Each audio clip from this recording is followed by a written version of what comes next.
Hello बच्चों, मेरा नाम है ममता मुंड। मेरा चैनल हिंदी पाठमाला विथ ममता में आप सभी का स्वागत है। आज हम अंकुर हिंदी पाठमाला क्लास 5 कक्षा 5 का चैप्टर नंबर 10 का पेज नंबर है 70, 71, 72 एंड 73। चैप्टर का नाम है सम्राट पेंगुइन। सम्राट पेंगुइन पाठ्य रूपांतर करेंगे। आशा करती हूँ आप लोग हिंदी पाठमाला विथ ममता चैनल को सब्सक्राइब कर चुकी हो। अगर नहीं किए हो तो फर्स्ट चैनल को सब्सक्राइब करो और फिर हम स्टार्ट करें। अंकुर हिंदी पाठमाला क्लास 5 चैप्टर नंबर 10 सम्राट पेंगुइन। तो चलो स्टार्ट करते हैं। हेलो बच्चों, आज हम पेज नंबर 71 चैप्टर 10 का सम्राट पेंगुइन कक्षा 5 का चैप्टर नंबर 10 सम्राट पेंगुइन का पेज नंबर 71 का पाठ्य रूपांतर करेंगे। पहले क्लास में हम लोग किए थे 71 पेज नंबर 70 का पाठ्य रूपांतर सम्राट पेंगुइन चैप्टर 10 का। आज हम 71 पेज का सम्राट पेंगुइन चैप्टर 10 का पाठ्य रूपांतर करेंगे। अगर फर्स्ट जो 70 पेज का पाठ्य रूपांतर अगर नहीं देखे तो पहले वो पाठ्य रूपांतर देखना उस वीडियो को, और उसमें जो कीवर्ड्स में लिखी थी उसको टू टाइम्स उसको लिखना, प्रैक्टिस करना। फिर उसमें शब्दार्थ जो दिया गया है बुक में उसको प्रैक्टिस करना 2 टाइम्स। फिर पूरा पेज को रीडिंग करना। फिर उसके बाद वो जो वीडियो का एक्सप्लेनेशन देखना। फिर उसके बाद ये जो वीडियो बना रही हूँ अभी पेज नंबर 71, इसी पेज को देखना, इस वीडियो को देखना। तो चलो स्टार्ट करते हैं। अगर चैनल को कोई सब्सक्राइब नहीं किया तो पहले चैनल को सब्सक्राइब कर देना, फिर इसी वीडियो को देखना। ओके, चलो स्टार्ट करते हैं। Page number 71।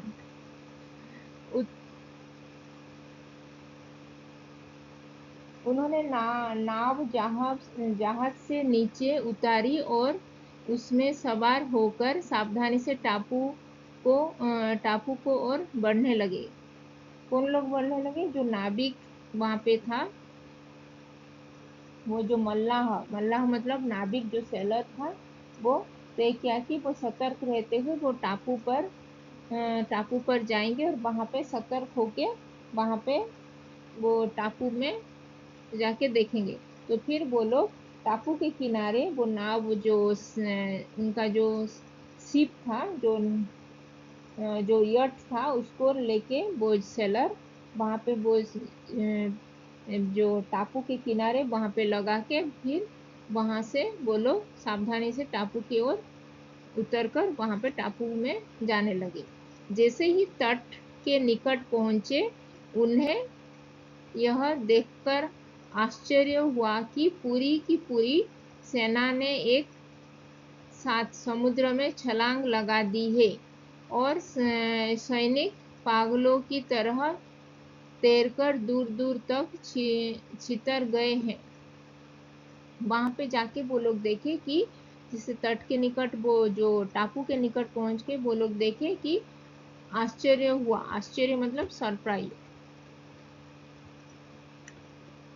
आश्चर्य मतलब सरप्राइज।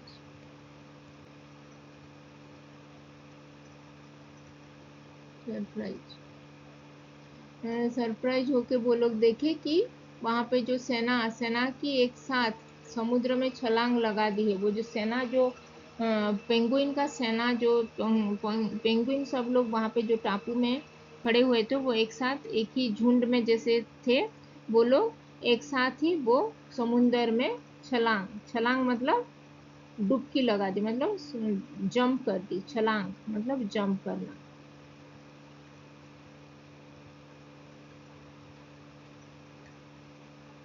छलांग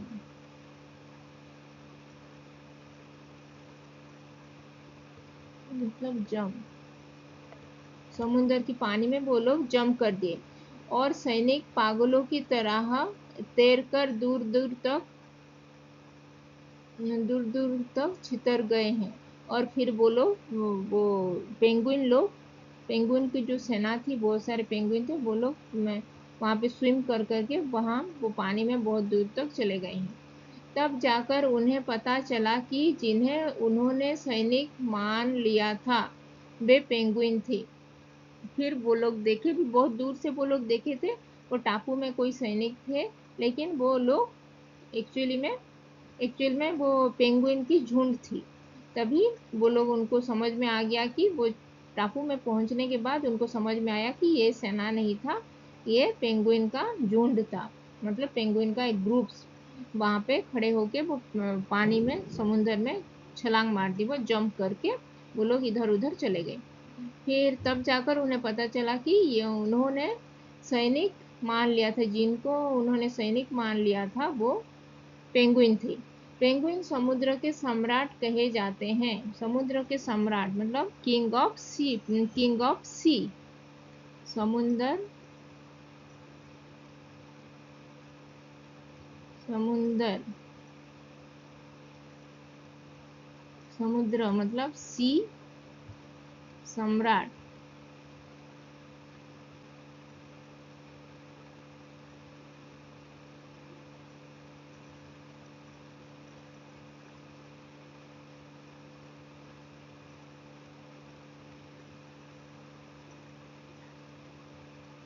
सम्राट मतलब किंग। वहां पे समुद्र के सम्राट सी, किंग ऑफ सी, पेंगुइन को बोलते हैं। ये अंटार्कटिका महाद्वीप, दक्षिण ध्रुव के तटों पर और दक्षिणी महासागर के किनारों पर पाए जाते हैं। जो पेंगुइन लोग अंटार्कटिका महाद्वीप और अंटार्कटिका कॉन्टिनेंट के तटों पर, मतलब उसके सी बीच पर, और दक्षिणी महासागर जो साउथ, साउथ सी, साउथ सी के किनारे, दक्षिण महासागर को साउथ सी बोलते हैं। तो किनके किनारे, वो अंटार्कटिका के किनारे और साउथ सी के किनारे वो पेंगुइन लोग रहते हैं, साउथ पोल में। उनकी कुछ जातियां भूमध्य रेखा तक के समुद्री इलाकों में रहते हैं। भूमध्य वो पेंगुइन की कुछ जातियां, मतलब उनके कुछ जाति, कुछ अंश, वो पेंगुइन के कुछ लोग वो भूमध्य रेखा, भूमध्य रेखा मतलब जो ये ग्लोब, जो नॉर्थ पोल साउथ पोल को जो रेखा डिवाइड करता है, वहां पे भूमध्य रेखा बोलते हैं। उसमें भूमध्य रेखा तक के समुद्री इलाकों में रहते हैं, वो कुछ लोग वहां पे भी रहते हैं भूमध्य रेखा के पास। पेंगुइनों की 16 जातियां, 16 जातियां ज्ञात है। मतलब पेंगुइन के 16 कास्ट, मतलब जातियां, उनके जो स्पेसीज, जाति मतलब स्पेसीज, जाति, स्पेसीज, पेंगुइन के स्पेसीज है 16 स्पेसीज के पेंगुइन पाए जाते हैं पूरी दुनिया भर में। सबसे छोटा पेंगुइन मात्र 30 सेंटीमीटर ऊंचा होता है।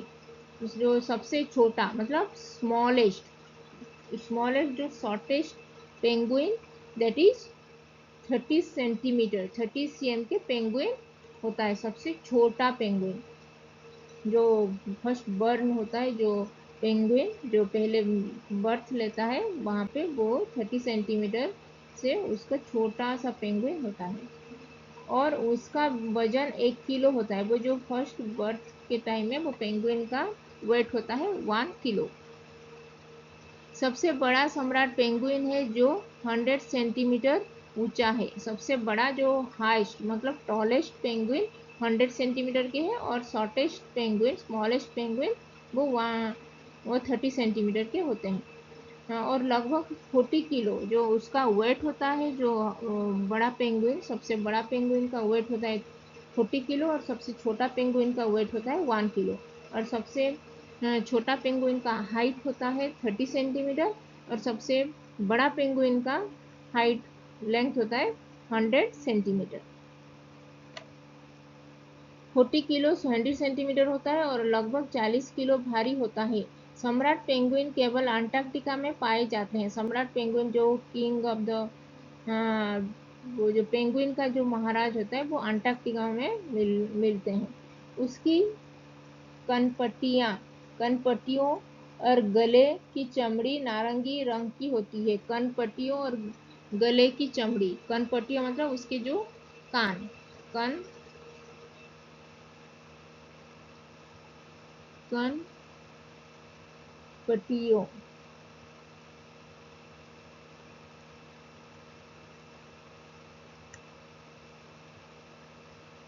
मतलब ईयर, कनपट्टियों मतलब ईयर के पास उसका ऑरेंज कलर होता है। और वो जो गले मतलब उसका जो नेक में, गला मतलब नेक,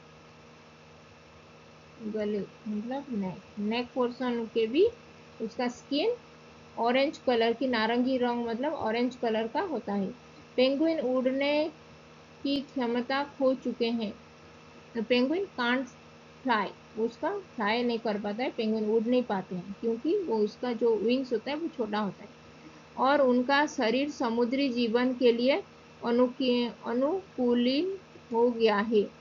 और उनका जो ये लाइफ मतलब उसका जो ये जो उनका शरीर भी, उनका जो बॉडी बॉडी स्ट्रक्चर भी समुद्री जीवन मतलब ये सी लाइफ, जैसे उनका जो पानी में ही उनका, जैसे समुद्र में पानी में ही उनका जो रह पाने जैसे ही उनका अनुकूलन मतलब उसके ही हिसाब से उनका बॉडी हो चुका है।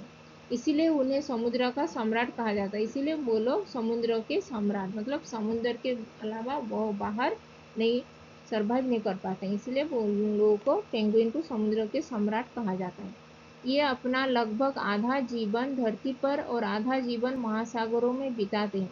आधा जीवन, half of the life they survive in the earth on land, and half of the life they survive on sea मतलब पानी के अंदर वो बिताते हैं। जमीन पर ये काफी अटपट ढंग से चलते हैं। वो जमीन पर अटपट मतलब वो थोड़ा चलने में उनको प्रॉब्लम होता है जमीन पर मतलब अर्थ में। ये अपने पंख अन्य पक्षियों के समान मोड़कर नहीं रख सकते। वो अपने वो पंख विंग्स को वो ऐसे मोड़कर, जैसे बाकी बर्ड्स जैसे उनका विंग्स होता है ऐसे फोल्ड करके वो लोग नहीं रख पाते। उनका विंग्स हमेशा ऐसे खड़ा होके रहता है, जैसे चलने के पोजीशन, चलने के इस तरह ही उनका विंग्स होता है। क्योंकि हमेशा वो चलते हैं, वो उड़ते नहीं, इसीलिए फोल्ड नहीं होता है उनका विंग्स जो पर उड़ने के लिए, इसीलिए वो उड़ नहीं पाते हैं। ये अपने पंख अन्य पक्षियों के समान मोड़ कर नहीं रख सकते। चलते समय पूरी पंख उनकी बगल में डोलते रहते हैं। जो चलने के समय में उसकी पंख मोड़ नहीं सकता, इसीलिए वो उसका जो पंख होता है वो ऐसे हिलते डोलते रहते हैं, ऐसे हिलता रहता है उसका पंख। ढलान उतरते समय या बर्फ पर चलने समय पेंगुइन कई बार छाती के बल फिसलते हैं और इस तरह वे अधिक तेजी से आगे बढ़े पाते हैं।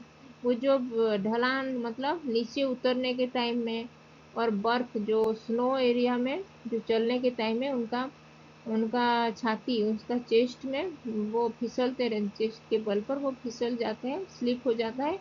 और उनके जो तेजी से आगे, इसीलिए वो जल्दी जल्दी आगे बढ़ पाते हैं। जमीन पर उनकी चाल बेढंगी भले ही हो, परंतु पानी में ये कुशल तैराक होते हैं। वो जमीन पर मतलब अर्थ में जो लैंड में वो उनकी चाल मतलब वो चल नहीं पाते हैं, लेकिन वो पानी में अच्छे से चल पाते हैं। और वो तैराकी मतलब अच्छे स्विमर होते हैं, वो स्विमिंग अच्छा उनको आता है। अपनी विशेष बनावट के कारण तैरते समय ये पानी में कम से कम अवरोध उत्पन्न करते हैं। तैरने के लिए पंखों को चप्पू के समान चलाते हैं। पंखों को चप्पू के समान, चप्पू मतलब पतवार, जो उनको जो विशेष बनावट, अपनी विशेष बनावट के कारण तैरते समय जो स्विमिंग करने के टाइम में वो पानी में कम से कम अवरोध उत्पन्न मतलब बाधा जो उत्पन्न होता है पानी में, इसके हिसाब से वो उनका शरीर वो पंख बनाया गया है, तो इसीलिए वो अच्छे से स्विमिंग कर पाते हैं। तैरने के लिए पंखों की चप्पू के समान, पंख के वो जो पत्ता रहते हैं उसके समान चलाते हैं, और झिल्लीदार उंगलियों वाले पैरों से, और उनका जो पैर होता है, जो फुट होता है, उनका फुट में थोड़ा वेब, मतलब थोड़ा पानी में जैसे स्विमिंग करते हैं वैसे उनका फुट स्ट्रक्चर ऐसे बनाया गया है। तो ऐसे ही वो लोग स्विमिंग करने वाले के जैसे होता है, जो डॉग, ये स्वान, जैसे उनका फुट स्ट्रक्चर जैसे होता है, इनका भी स्विमिंग करने के लिए उनका फुट ऐसे ही बनाया है, ऐसे ही उनका फुट पहले से हुआ है। पैरों से तैरने की दिशा बदलते हैं। तैरने की झिल्लेदार उंगलियों वाले पैरों से तैरने की दिशा बदलते हैं। तैरने की रफ्तार कम करने और रोकने में भी पैर पैर से काम करते हैं। जो तैरने मतलब स्विमिंग करने के टाइम में जैसे वो जो ज़्यादा जल्दी जो स्विमिंग कर रफ्तार मतलब फास्ट स्विमिंग जो करने के लिए और रोकने के लिए, वो फास्ट स्विमिंग से बचने के लिए भी उनका पैर ऐसे इसी स्ट्रक्चर से बनाया गया है। तो इसीलिए उनके वो पैर से वो लोग सब काम कर सकते हैं, जैसे स्विमिंग करने के लिए फास्ट स्विमिंग है या स्लो स्विमिंग करने के लिए, जैसे उनका बॉडी स्ट्रक्चर जैसे फुट स्ट्रक्चर जैसे होता है, बाकी स्विमिंग बर्ड लोगों का जैसे हुआ है, वैसे ही इन पेंगुइन का भी उनका बॉडी स्ट्रक्चर ऐसे ही ऐसे ही बना है। तो ये था पेज नंबर 71, चैप्टर नंबर 10, सम्राट पेंगुइन का पाठ्य रूपांतर। यहाँ पे शब्दार्थ दिया गया है। तट मतलब किनारा, जो सी बीच एरिया होता है उसको किनारा बोलते हैं। बेढंगी मतलब अजीब। अवरोध मतलब बाधा, बाधा मतलब उसका जो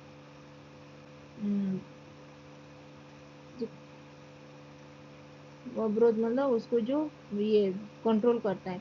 चप्पू मतलब पतवार। और चलो और एक बार इसको रीड करते हैं। उत्तरी उन्होंने नाव जहाज से नीचे उतारी और उसमें सवार होकर सावधानी से टापू की ओर बढ़ने लगे। जैसे ही वे तट के निकट पहुंचे, उन्हें यह देखकर आश्चर्य हुआ कि पूरी की पूरी सेना एक साथ समुद्र में छलांग लगा दी है, और वो सैनिक पागलों की तरह तैरकर दूर तक पहुंच छितर गए हैं। तब जाकर उन्हें पता चला कि जिन्हें उन्होंने सैनिक मान लिया था वे पेंगुइन थे। पेंगुइन समुद्र के सम्राट कहे जाते हैं। वे अंटार्कटिका महाद्वीप, दक्षिण पूर्व के तटों पर और दक्षिणी महासागर के किनारे पर पाए जाते हैं। उनकी कुछ जातियां भूमध्य रेखा तक के समुद्र इलाकों में रहते हैं। पेंगुइन की 16 जातियां ज्ञात है। सबसे छोटा पेंगुइन मात्र 30 सेंटीमीटर ऊंचा है और उसका वजन 1 किलो होता है। सबसे बड़ा पेंगुइन सम्राट पेंगुइन है, जो 100 सेंटीमीटर ऊंचा है, लगभग 40 किलो भारी होता है। सम्राट पेंगुइन केवल अंटार्कटिका में पाए जाते हैं। उनकी कनपट्टियों पर और गले पर की चमड़ी नारंगी रंग की होती है। दक्षिण पेंगुइन उड़ने की क्षमता खो चुके हैं और उनके शरीर समुद्री जीवन के लिए अनुकूलित हो गया है, इसीलिए उन्हें समुद्र के सम्राट कहा जाता है। वे अपना लगभग आधा जीवन धरती पर और आधा जीवन महासागर में बिताते हैं। सम्राट जमीन पर वे काफी अटपट ढंग से चलते हैं। ये अपने पंख अन्य पक्षियों की समान मोड़कर नहीं रख सकते। चलते समय पूरे पंख उनके बगल से ढोलते रहते हैं। ढलान उतरते समय या बर्फ पर चलते समय पेंगुइन कई बार छाती के बल फिसलते हैं और इस तरह वे अधिक तेजी से आगे बढ़ पाते हैं। जमीन पर उनके चाल बेढंगी भले ही हो, परंतु पानी में ये कौशल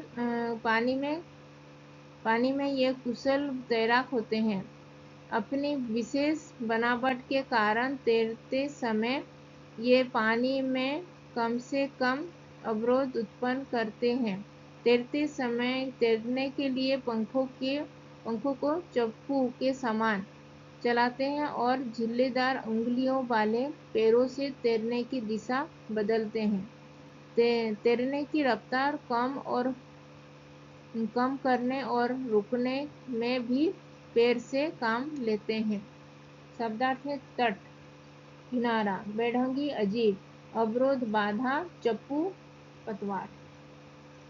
ये था पेज नंबर 71 चैप्टर 10 का सम्राट पेंगुइन का पाठ्य रूपांतर। आशा करती हूँ कि इस पेज नंबर 71 का एक्सप्लेनेशन, सम्राट पेंगुइन का एक्सप्लेनेशन समझ में आया होगा। अगर नहीं समझ में आया तो पहले पेज नंबर 70 का पाठ्य रूपांतर, उसको एक्सप्लेनेशन देखना और उसमें जो कीवर्ड्स और वो जो शब्दार्थ दिया गया है उसको 2 टाइम्स उसको राइटिंग प्रैक्टिस करना। फिर उसके बाद पूरा पेज नंबर 70 का उसको रीड करना, फिर उसको 71 फिर उसको एक्सप्लेनेशन वीडियो देख के फिर उसके बाद ये 71 पेज का इस वीडियो एक्सप्लेनेशन को देखना है।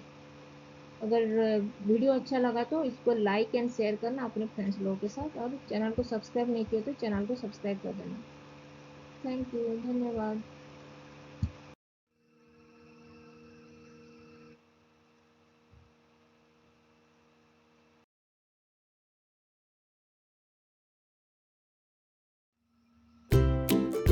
If you have not subscribed my YouTube channel, then please subscribe my YouTube channel. And if you have any doubts, then please write in comment section and I will reply. Keep learning, keep watching, and please subscribe my YouTube channel. Thank you.